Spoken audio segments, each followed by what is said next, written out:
Hi there. Before we begin, take a moment to get comfortable. Whether you're lying in bed, sitting quietly on the floor, or just letting the day melt off your shoulders, you're in the right place.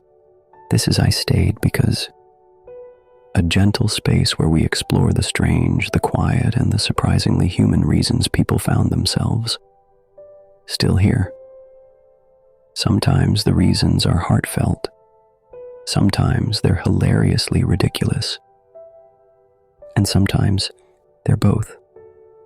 Tonight's episode is called Because I Farted Mid-Cry and Scared Myself and More. It's about those moments where your body hijacks your sadness, those uninvited physical interruptions that make everything pause. A clumsy sneeze, a loud stomach growl in the middle of your spiral, or in this case, something a little less glamorous. These aren't polished reasons, but they are deeply real. Sometimes it's the absurd that reminds us we're still alive. If you're listening right now, I'd love for you to like, subscribe, and share this with someone who might need it. And in the comments, tell us where in the world you're watching from. What time is it where you are? This channel reaches people from all over the world, and every once in a while someone sees a comment at 3 a.m. that reminds them they're not alone. So if you can, leave something, even just a word. Something soft, something real, something that could remind someone they mattered, because you never know. Your comment might be the sign someone's been quietly waiting for. Now, breathe in slowly. Let it out, even slower.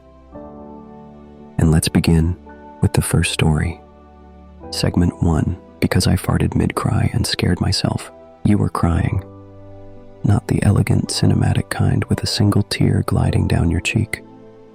Not the kind they show in indie films when the character stares out the window during a thunderstorm.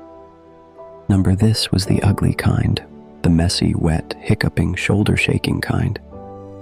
The kind that makes your whole body curl in on itself like a paper cup collapsing in the rain. You were sitting on the floor, somewhere dim, maybe the bathroom, maybe the kitchen. Maybe you didn't even realize how long you'd been sitting there until your legs started to go numb. Your hoodie sleeve was damp. You'd pulled it over your hand like a child, pressing it into your face like it could block out the world. There was a quiet ringing in your ears, that kind of silence that feels loud. And your breath was unsteady, caught somewhere between a sigh and a sob. You weren't thinking of anything useful. Not solutions, not plans, just fragments. Voicemails you never returned. Dishes you left in the sink. That one time someone told you were too dramatic, and how it still echoed years later. It was that kind of night. And then, it happened. Your body made a sound. A loud one. A ridiculous one. A fart, not delicate, not subtle. The kind that echoes against tile and betrayal. You froze, eyes still puffy. Tears midstream, and for a second, just a second, you didn't know what emotion to feel. Shock, embarrassment, annoyance. And then, you laughed. It wasn't graceful. It wasn't, "I've found my light again." It was more like a surprised wheeze. One of those accidental giggles that slips out sideways, unplanned. Your chest did this weird little double shudder.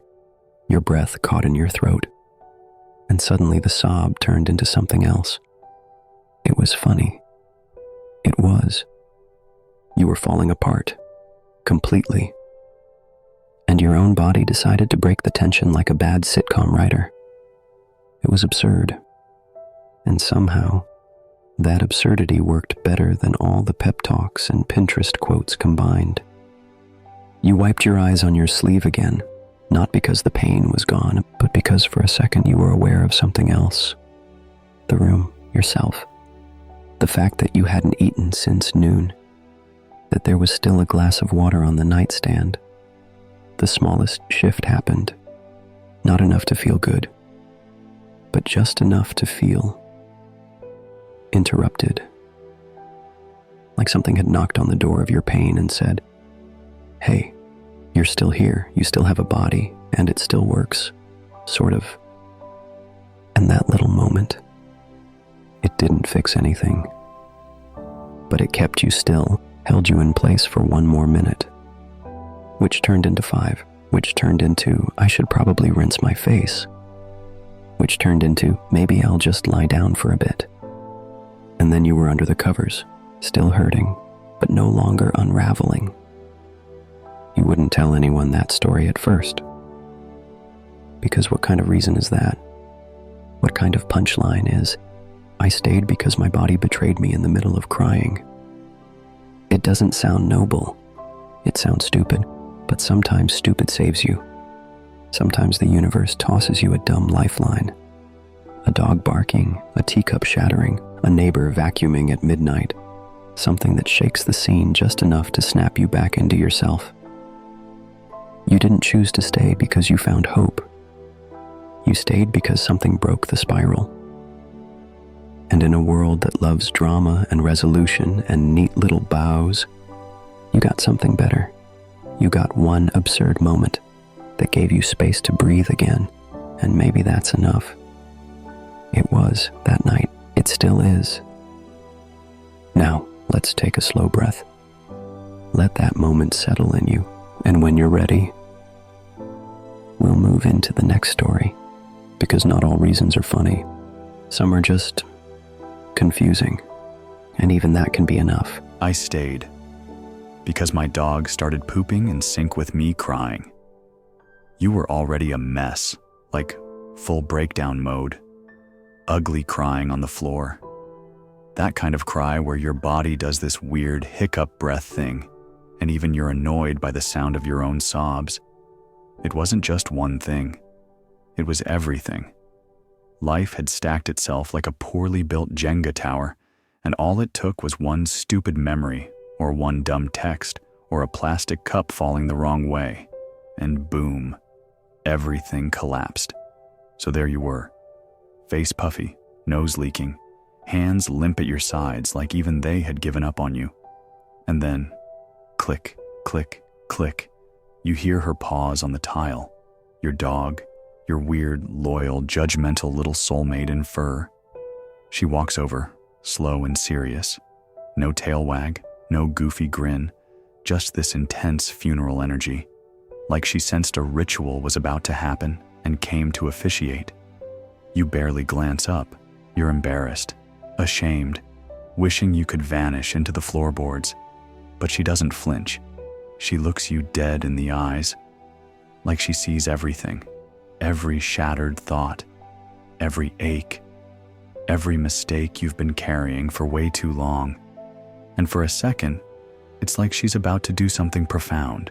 You brace for comfort, for a paw on your knee, for a lick on the cheek, for some divine animal kind of reassurance that says, I got you. But no, nope. She locks eyes with you, turns slowly, squares her little hips, and squats, right there, in front of you, not behind you, not to the side. Director, eye, contact, and she poops, like she was offering something sacred, like this was her sacrifice to the sadness gods. And the worst part? She held the eye contact, the whole time, like, yeah, I'm doing this for you. And when she was done, she gave a little huff, did that side-eye dog waddle, and walked away. No bark, no apology, no attempt to cover it with a leaf or kick dirt over it like a decent citizen. Just dropped it and left, like some emotional exorcist, like she had performed a cleansing and expected payment. You sat there, tears drying on your face, completely stunned, emotionally raw, and now existentially offended. Because what was that? What even was that? You weren't sure whether to laugh or sob harder. You just stared at the spot she'd chosen, the poop pile, the holy site, as if it meant something. And then you laughed, not on purpose, not because you were okay, but because the universe had the audacity to be this weird.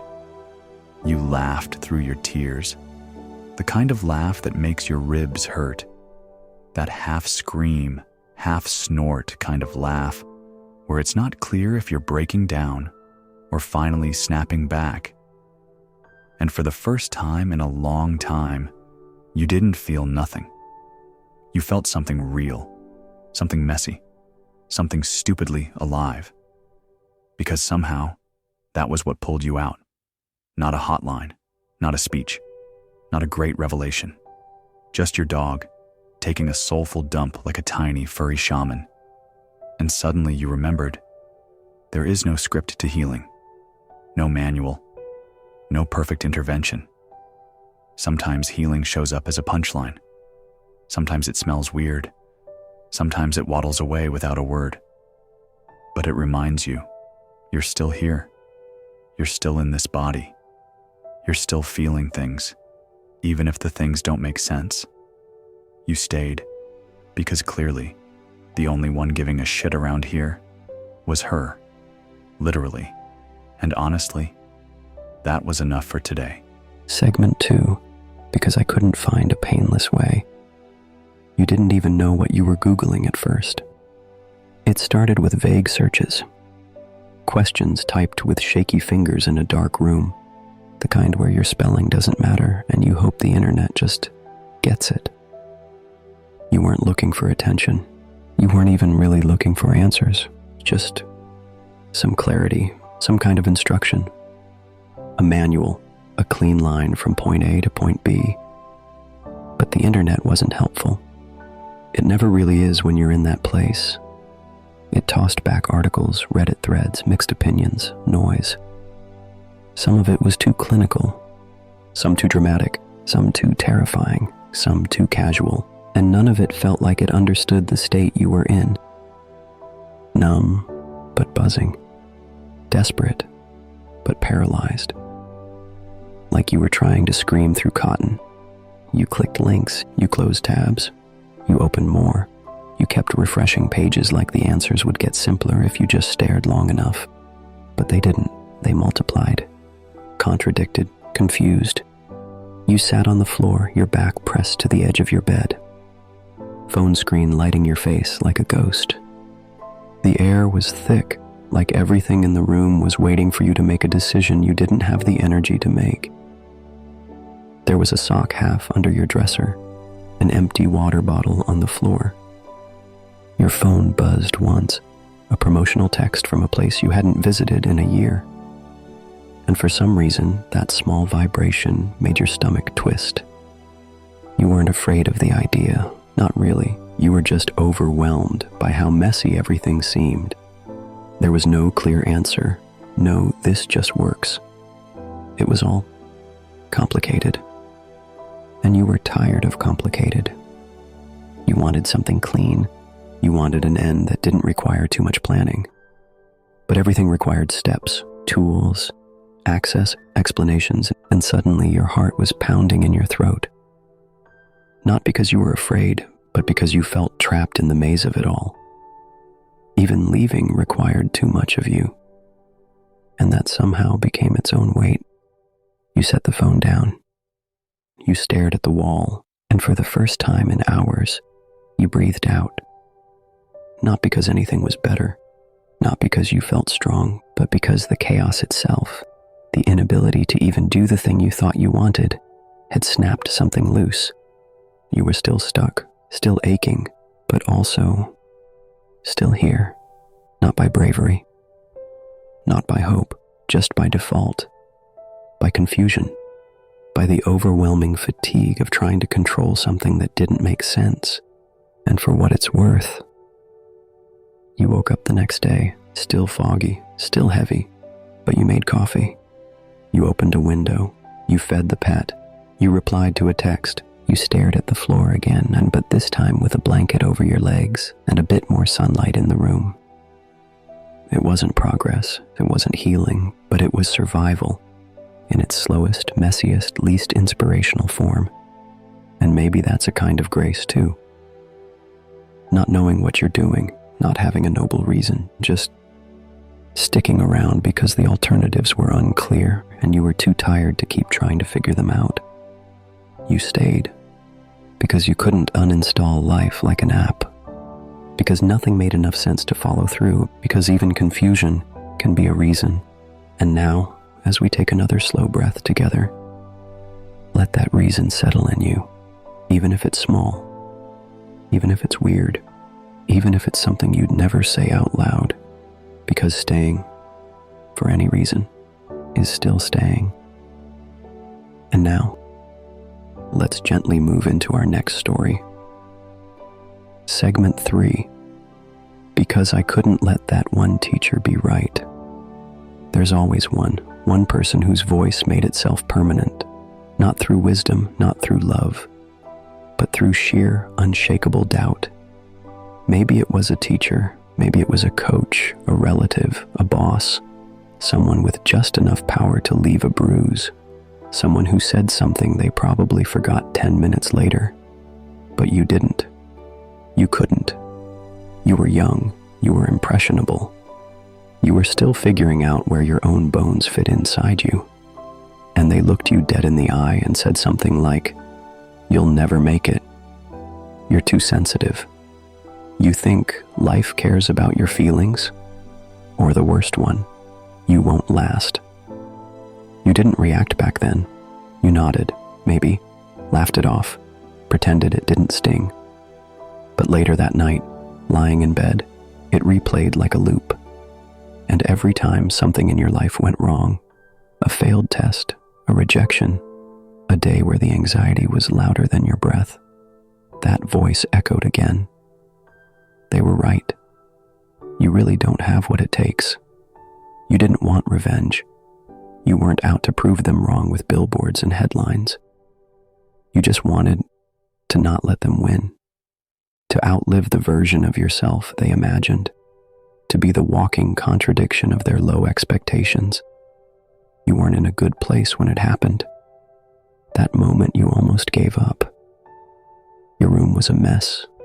Your phone was full of unread messages.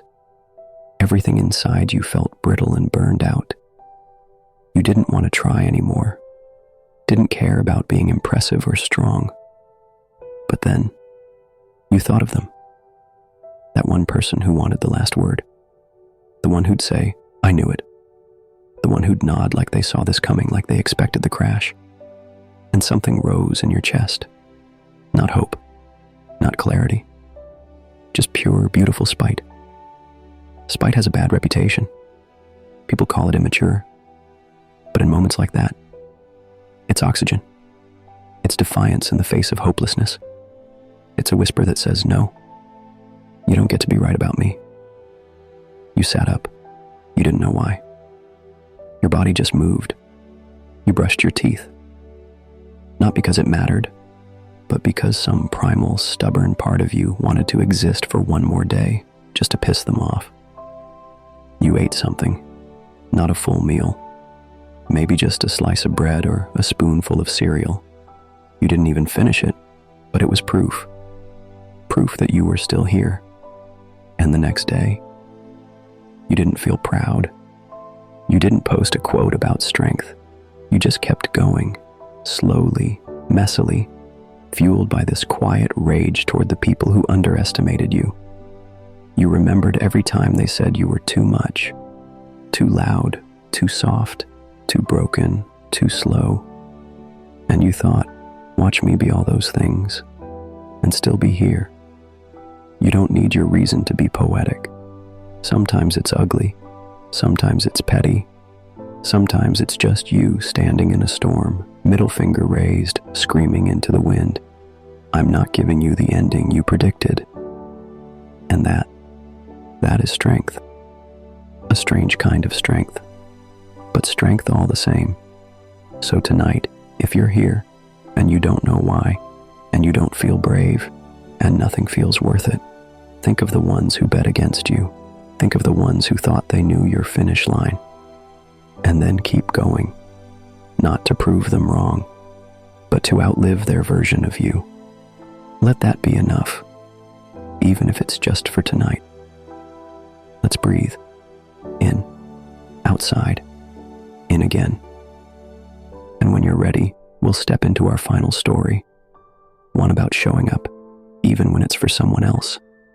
Even if that someone else happens to be a fur-covered dictator with whiskers and the emotional range of a brick. Segment 4, because the cat kept yelling like it owed me rent. You forgot to feed the cat. You didn't mean to. Time had been slippery for days, maybe weeks. The sun came and went like a suggestion. You weren't even sure what day it was. But the cat knew. Oh, the cat always knows. It started with the stare. That unnerving, slow blink judgment from across the room, a soft tail flick, a little twitch in the ear. Like it was saying, I see you spiraling, but I also see the bottom of my bowl. Then came the sounds. Not cute meows, not the polite little murr-pee cats sometimes make when they're being affectionate.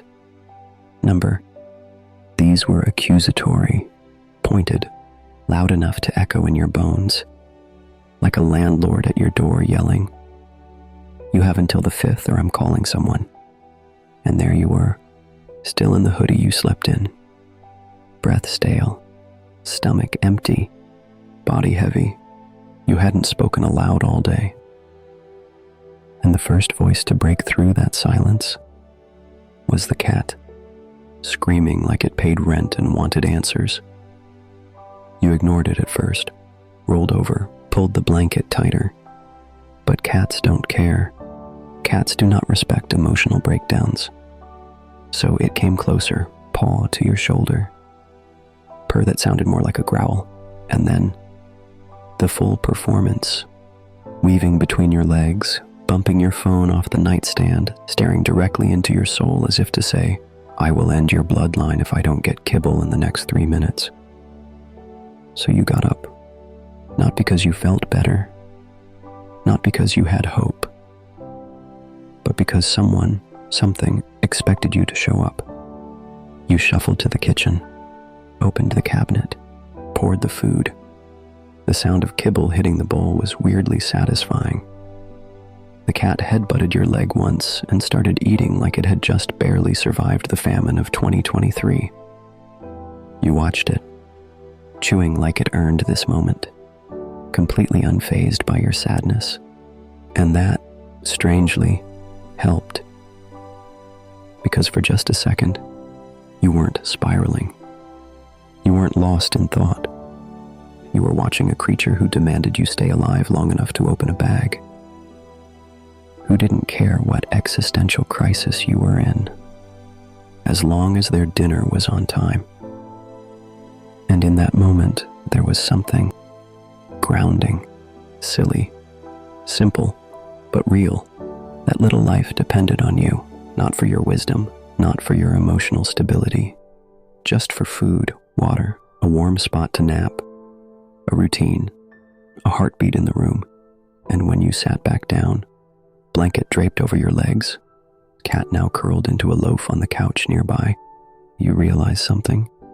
You stayed, not because you had a breakthrough, not because anything changed. You stayed because someone needed you. Even if they were small, judgmental, and screamed like they ran the HOA. It wasn't profound, it wasn't pretty, but it was enough. Sometimes the people we stay for aren't people at all. They're fur-covered tyrants with whiskers. They're the dogs who wait for your crying to sink before they poop. They're the plants you forgot to water. The neighbor's kid who waves at you every morning from their balcony. The barista who remembers your name. The cat who yells like it pays utilities. Sometimes they save you. Loudly, impatiently, without even knowing it. And now, we breathe. One more deep breath in and out, because the stories don't always end with triumph. Sometimes they end with kibble, and that's still a win. And now, let's gently close the night together. You made it to the end of the episode, and if you're still awake, that's okay. And if you drifted off somewhere in the middle, even better. that means your body felt safe enough to rest. Tonight, you heard stories that weren't heroic. They weren't polished. They didn't come tied up with lessons or redemption arcs. They were real, raw, slightly ridiculous, and entirely human. Because sometimes what keeps you here isn't some massive turning point. It's a bodily noise that makes you laugh through your tears. It's not knowing how to uninstall this whole messy system. It's the memory of someone who doubted you, and the quiet refusal to let them be right. It's a hungry cat demanding dinner like your depression inconvenienced them. You don't need a perfect reason to stay. You don't need to feel brave. You don't need to have it all figured out. Sometimes the dumbest little interruption is the thing that holds the whole world together for another night. And if tonight is one of those nights for you, you're not alone. You're here, and that's enough. Before you go, I'd love for you to leave a comment, even if it's just one word, something soft, something someone else might need to see. You never know. Your voice might be the sign someone else has been waiting for. Tell us where in the world you're listening from, what time it is, how you're feeling, even if it's messy. Because this space isn't just stories. It's proof that someone else out there gets it. Now breathe one more time. Let your shoulders drop. Let the weight of this day settle somewhere outside your body. And if you can, sleep. Not because everything is fixed, but because you're safe here. You're held, even in your weirdest, most unglamorous reasons for staying. We'll be here again next time, with more absurd, real, quietly life-saving stories. Until then, good night.